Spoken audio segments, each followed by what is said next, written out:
Hello everyone, my name is Timothy Smith and welcome to our training on Introduction to Stress and Trauma. This is part one of a series of trainings about stress and trauma in early education programs. Before we get started, let's go ahead and go over some housekeeping items so that you will be successful with not only this training but all of the trainings that we offer here at timthetrainer.com. This training has been submitted to the Texas Early Childhood Professional Development System and does have a course ID. Before you complete your assessment at the end of the training, make sure you enter your personal TechPeds ID number on your Tim the Trainer portal so that your certificate will automatically be uploaded into your personal TechPeds account.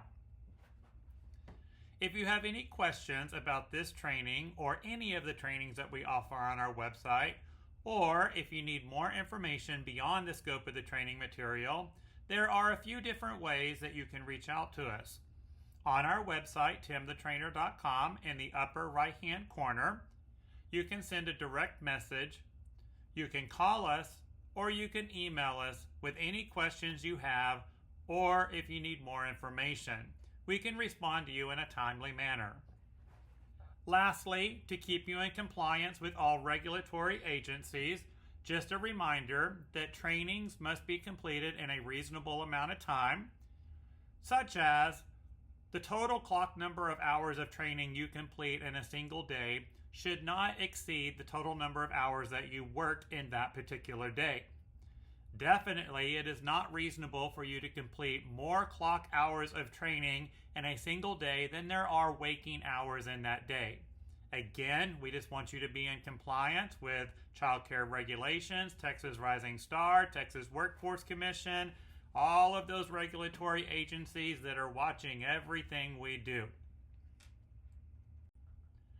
Let's go over our learning objectives for part one of understanding stress and trauma. We're going to start off this training by talking about the dynamics of trauma. Then we're going to learn and practice reaching children that have experienced trauma, and then learn and practice reaching children with extensive amount of stress. I just want to give you a warning. As we go through this material, there may be some personal triggers that come up for you. A lot of us that work in early education have experienced a massive amount of stress or trauma in our lives. What we offer to others, we strengthen within ourselves. So we typically find ourselves working in early education classrooms as a way of trying to reach in there and understand some of the stories that we have written in our head, or things that have happened to our own families or communities. So, just a warning on that one. If you do go down a personal rabbit hole with some of this information, that's okay, all right? Because we have to discover our mental models, we have to discover our negative biases before we can assist the children in the classroom. If you're unaware of the ACE study, which is the Adverse Childhood Experience Study, I wanted to kind of give you a really quick overview of this particular test or study per se that a lot of this information we're going to go over today, has come from. All right, so the Adverse Childhood Experience Study was the largest study of its kind to examine over a lifespan the medical, social, and economic consequences of adults who have experienced adverse childhood experiences or trauma. This study is a prime determinant of the health, social, and economic well-being of our nation coming from a trauma standpoint.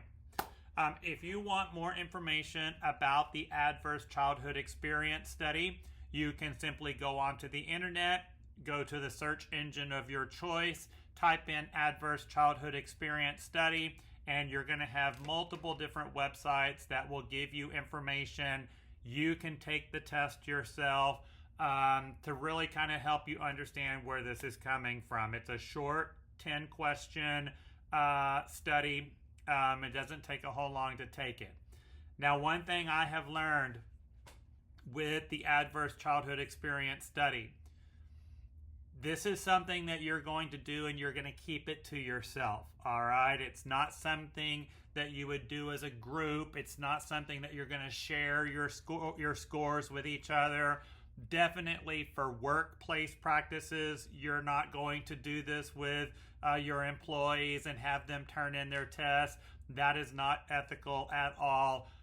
But from an individual point of view, it is really kind of helpful for you to see through your adverse experiences, kind of where you're at and then the risk that you could possibly have if you don't, kind of reflect on yourself and kind of dig in there to see what's going on with you.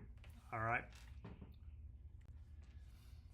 So when we look at trauma, trauma is a unique individual experience of a single event or a series of events or a set of enduring conditions which the individual's ability to integrate his or her emotional experience becomes very overwhelmed, or the individual experiences a threat of life, bodily integrity, or sanity. There's a couple of different types of trauma. All right. So acute trauma results from a single incident. That could be a hurricane, a tornado, a horrific car accident, one single incident that happened to somebody that really had an impact on their ability to move forward with life. Now, complex trauma is exposure to varied and multiple traumatic events, often in an invasive or interpersonal nature.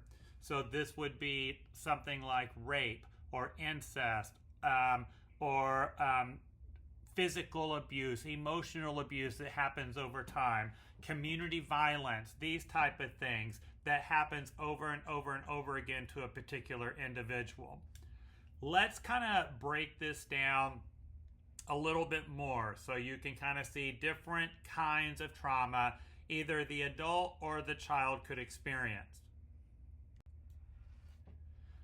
So, the first thing that kind of pops in mind, especially working in early education and working with young children, sexual, physical, or emotional abuse or assault. This definitely is a traumatic experience for everyone involved. Of course, we've got mandated reporting guidelines under federal law that everyone that works in licensed childcare must follow. So if you suspect abuse, neglect, sexual abuse, or exploitation, that have to be reported to the proper authorities. And the thing about being a mandated reporter is keeping in mind that you are a mandated reporter both on and off the clock. All right. So we always have to be aware of this right here. Neglect is one where you have a child or you have a person whose personal needs are not being met. All right.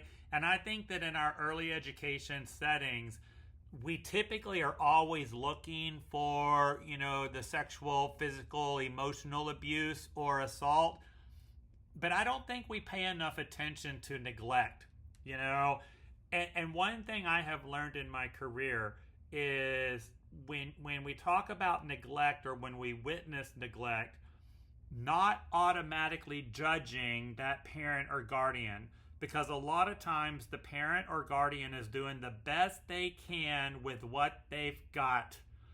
I have worked a lot with at-risk families, low-income families, working in poverty neighborhoods, and that is something that I have definitely learned, that it's not the child's fault. It's usually not the family's fault that they're in the situation that they're in. They're doing the best they can with what they've got. So in those situations, it's about resources and providing resources to these individuals that are in need of it. Okay. Now, are there some true cases of neglect where the adult is putting themselves before the child and the child is not getting their personal, medical, emotional needs met? Sure, absolutely, there could be some of those situations. But a lot of times, y'all, they just need resources and support. All right, serious accident, illness, or medical procedures could create trauma. Obviously, if you have a horrific car accident, a significant weather event that creates trauma for a child. But then it could also be prolonged illnesses, medical procedures, hospital stays, treatment that a child is not understanding. Why am I having all this treatment? And it happens over a long period of time. And the thing about illness and medical procedures creating trauma is that the trauma is typically not going to be apparent right away. It could take years before you start seeing these signs of trauma, especially when pertaining to illness or medical procedures. While the child is sick and while the child is receiving medical treatment, they're just simply in survival mode at this point. Okay? So the trauma just kind of gets pushed down and pushed down and pushed down. And, years later, when the child feels safe, is when the signs and symptoms of trauma could come out. All right? So as you're working with families and you're noticing some signs of an extensive amount of stress or trauma, one of the questions that you may ask is, early in the child's life, were there any prolonged illnesses or medical procedures or hospital stays that child experienced? And it could also be that it happened during the third trimester of pregnancy for the mom, and that had an impact on the fetus and then the infant. So these are things that we can look out for as well. Witness to domestic violence, witness to community violence. Now, obviously, if the child was the victim of domestic or community violence, absolutely, that could be traumatic. But also just witnessing the domestic violence or witnessing the community violence could be traumatic. We talk a lot about inner speech, and children have immature inner speech. They have that voice that we have inside of our head that's constantly talking to us and coaching us. Children don't have that mature inner speech. Inner speech doesn't come online until the average age of 7. But what children do have are images, right? They have images right here.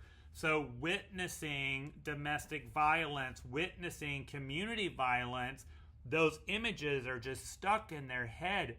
And, think about it like this. How many of y'all have ever had a dream and 10, 20, 30 years after an event, you have a random dream about a place or an incident or a person that you came in contact with, and you wake up the next morning and you're like, where did that come from?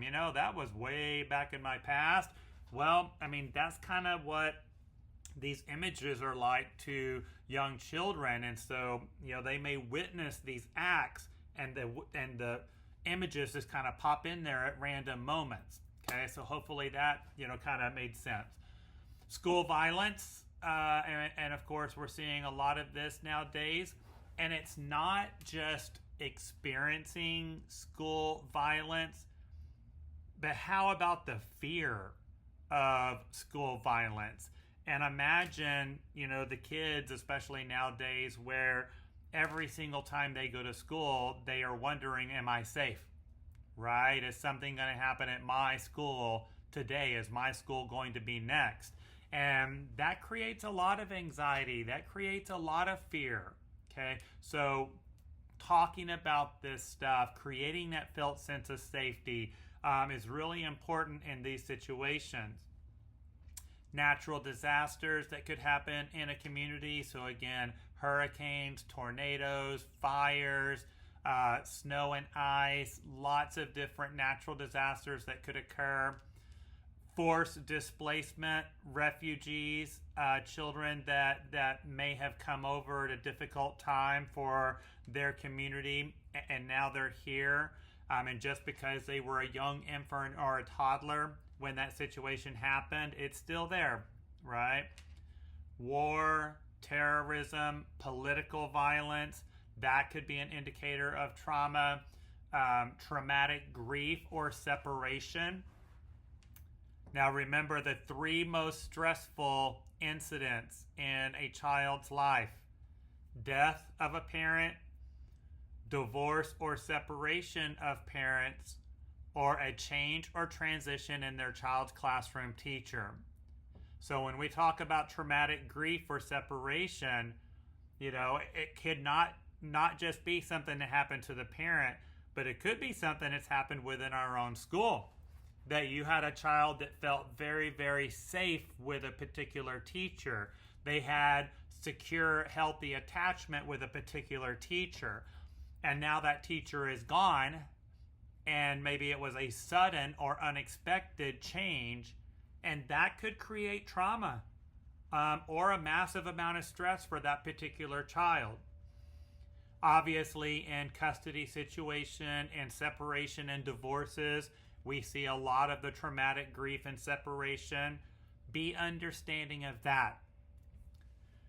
Self-induced trauma, which would be such as removal from home, multiple foster placements, these type of things could also be very traumatic and stressful for a child.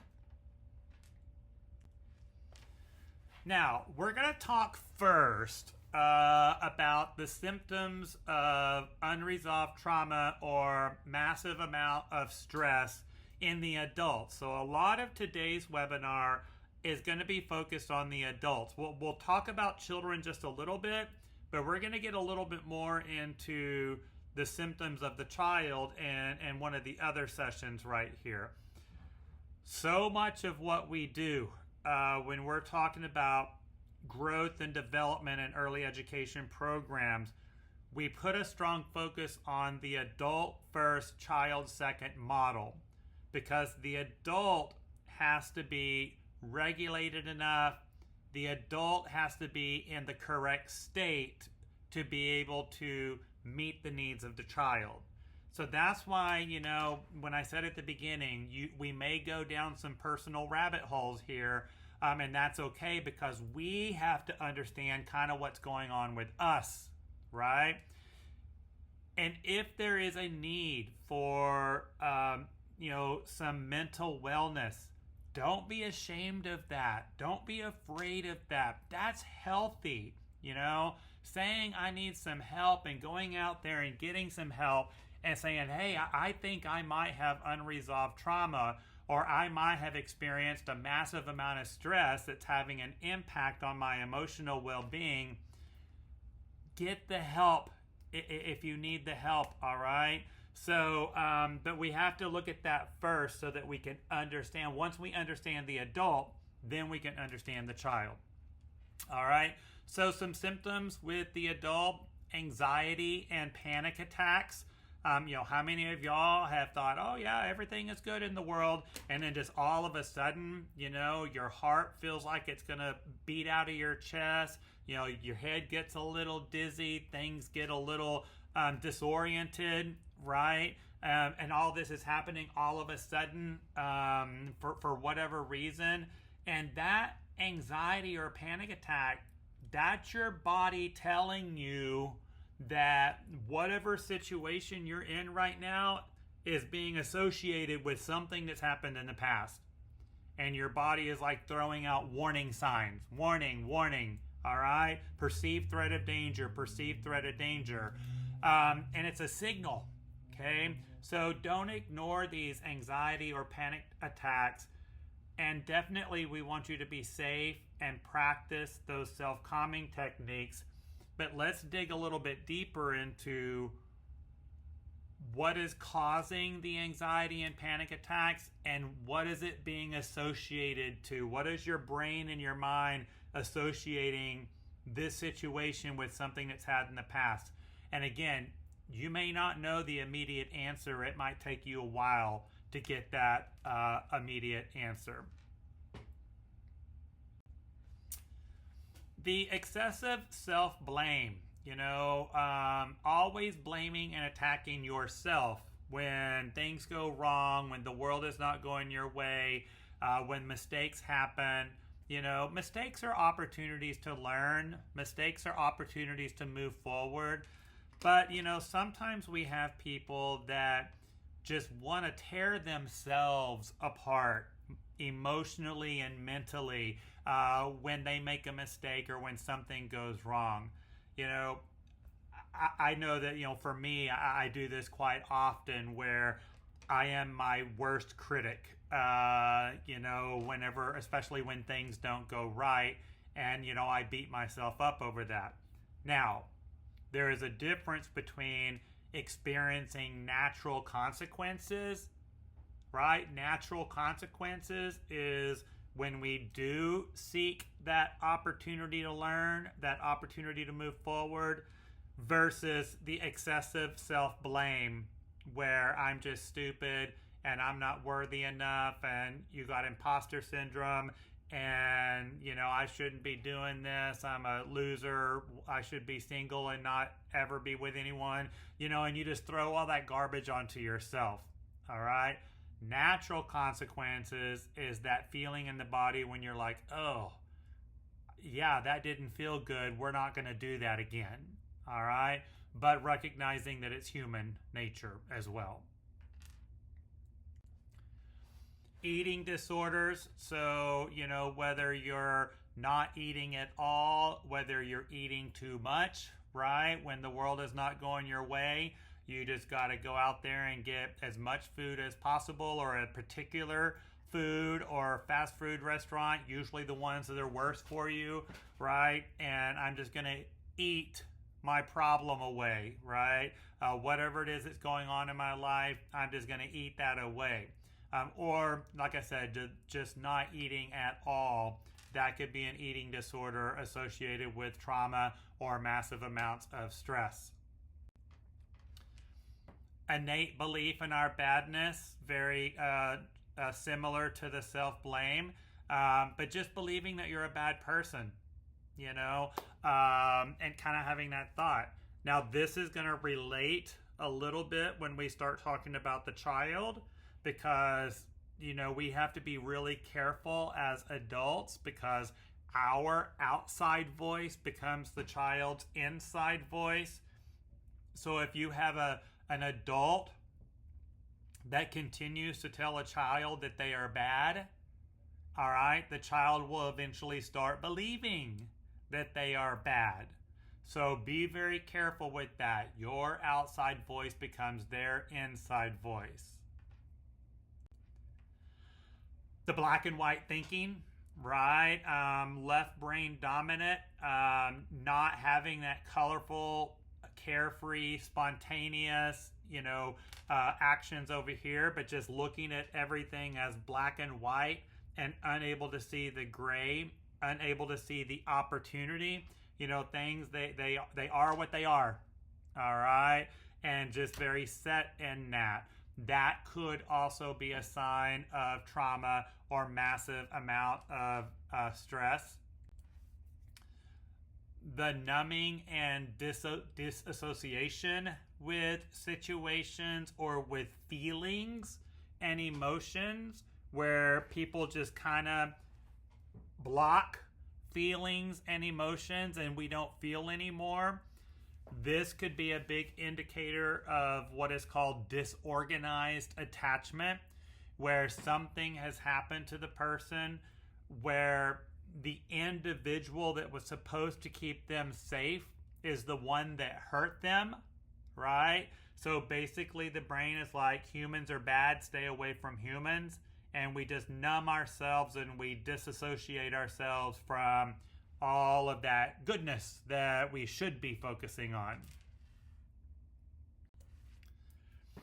The inability to tolerate feelings, and understanding that feelings are natural. Feelings help us with problem solving. Feelings help us with relationships. They're not a bad thing.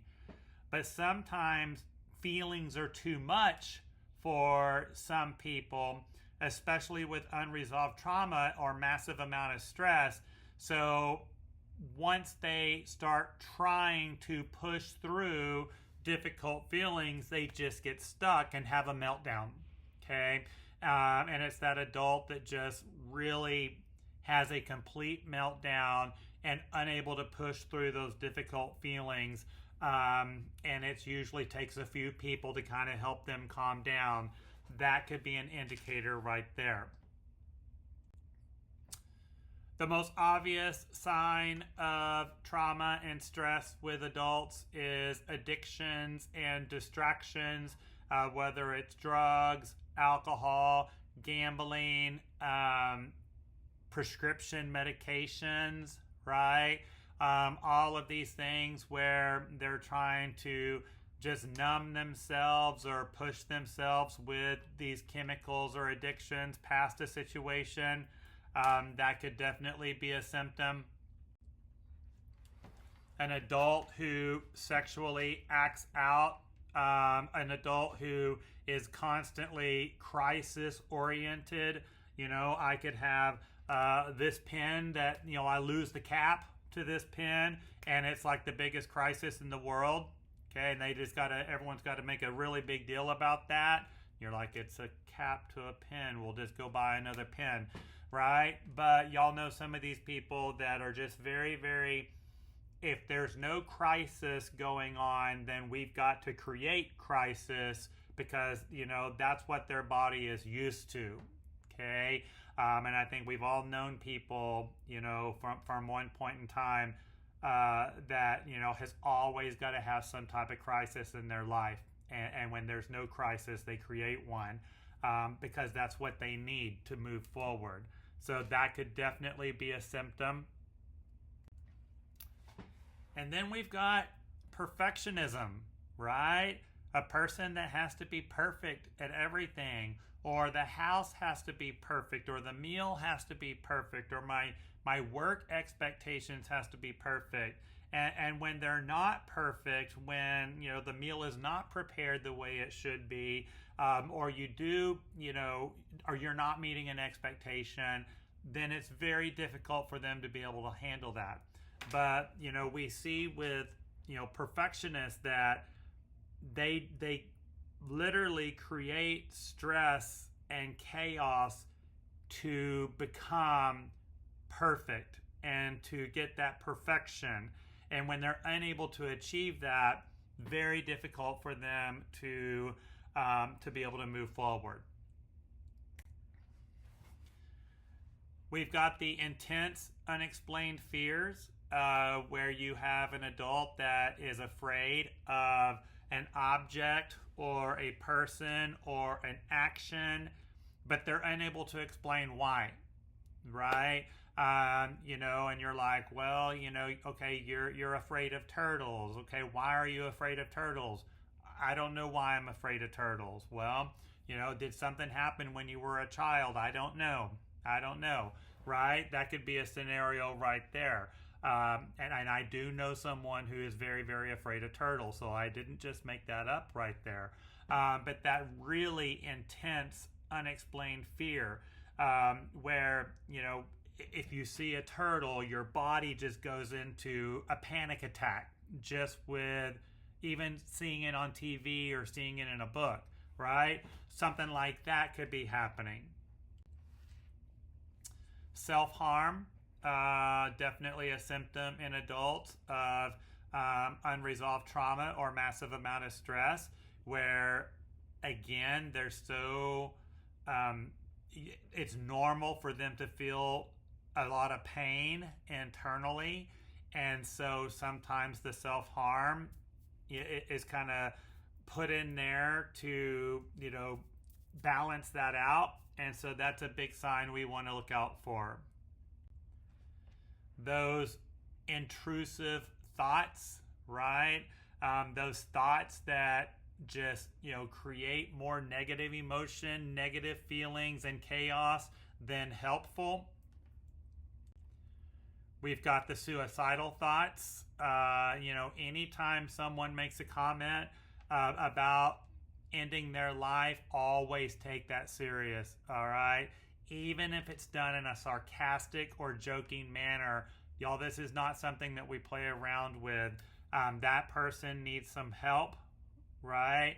But it's coming from somewhere.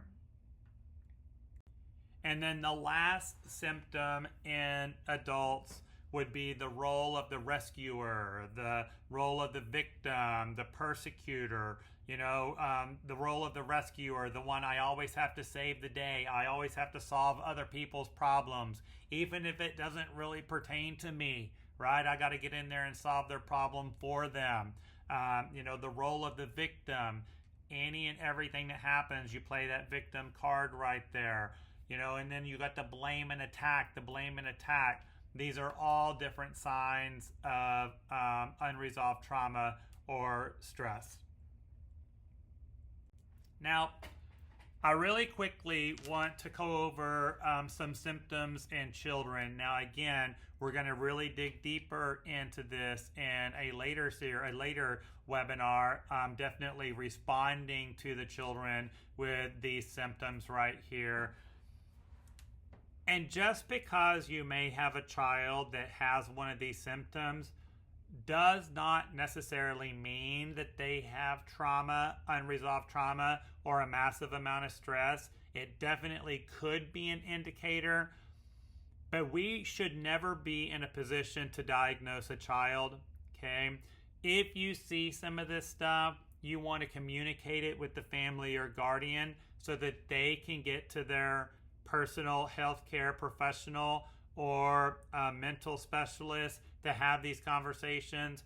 Our job is just to take anecdotal notes, to document communication, and share communication in a professional manner. It is never our job to diagnose, all right? We just want to be aware. But like I said, just because you have a child that may have one of these symptoms does not necessarily mean there's stress or trauma, but it could be. All right. Anger, rage, excessive temper. All right. Definitely could be a sign of trauma. Now, don't get behavior and aggression confused with anger and rage. They are all different situations. Behavior and aggression is like here. Anger and rage is up here. All right. So a lot of times when I talk about anger and rage, people are like, oh, yes, I had this child in my classroom, blah, blah, blah. No, that was aggression and behavior. All right. Anger and rage is what I like to call above our pay grade. Okay. So there is a big difference between the two. Nightmares, sleeping problems. So we have this opportunity in early education to really observe and take note of children napping and the children that do have a hard time with this, or the nightmares that may come up. Okay, so document. Eating problems, just like the adult. Children that are overly bossy and controlling. Now, this could also be a social issue. All right, so pretty much every one of these I can tie into another developmental domain. But, it's a combination of several of these, definitely is when you want to look. Difficulty focusing or learning, so lots of distractions out there. Separation anxiety. This really goes back to several of those symptoms in adults that we talked about. When we talk about healthy, secure attachment, and what creates healthy, secure attachment, we talk a lot about how does a child separate and how does a child reunite with their person, whether it be the classroom teacher or the adult, their parent. So a child experiencing separation anxiety could be a big indicator of either anxious or avoidant attachment. The cleanliness right there, the kid that just always wants to be right there on top of the adult. unreasonable or new fears that come up. So something is triggering that past response right there. Heightened startle responses, anxiety about safety for themselves or for other people. Increased distress, so a child that is whiny, irritable, moody. And then, of course, regression, a child that's kind of going backwards right here. So some key points that we want to be aware of when we talk about, stress and trauma. Stress and trauma are primarily non-cognitive phenomena. All right? So not so much what's happening up here in the brain, but it's more about what's happening all the way down here in the body.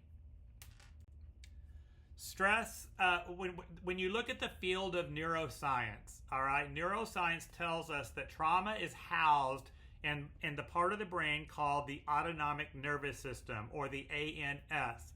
And part 2 of this series is learning all about the autonomic nervous system.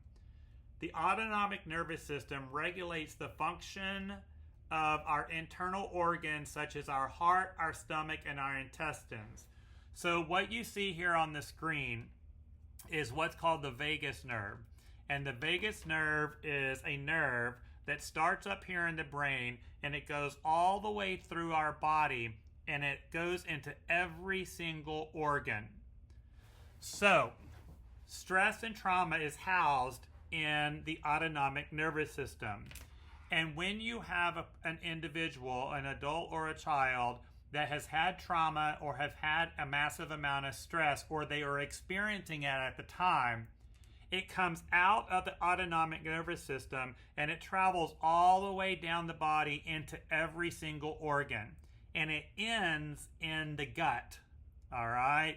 So that's why a lot of times in our early education programs, children with massive amounts of stress or trauma, they will complain of a stomach ache, or they will have a lot of potty accidents, eating disorders, all of that, because that's where it ends. It just dumps right there in the gut. But it does have an impact on, everything mentioned right here: the heart, the stomach, the intestines, the gallbladder, the liver. Okay, it's all affected right there. Every single mammal has the same basic autonomic nervous system, okay? Whether you're a horse, a dog, a cat, a monkey, a pig, a human, right? It's non-cognitive, it's non-conscious. You're not aware that this is traveling through your body and hitting all of these different parts. It's non-verbal, and it is all primitive, okay? It's just like when we talk about fear, we talk about dogs being like the token of unconditional love right there.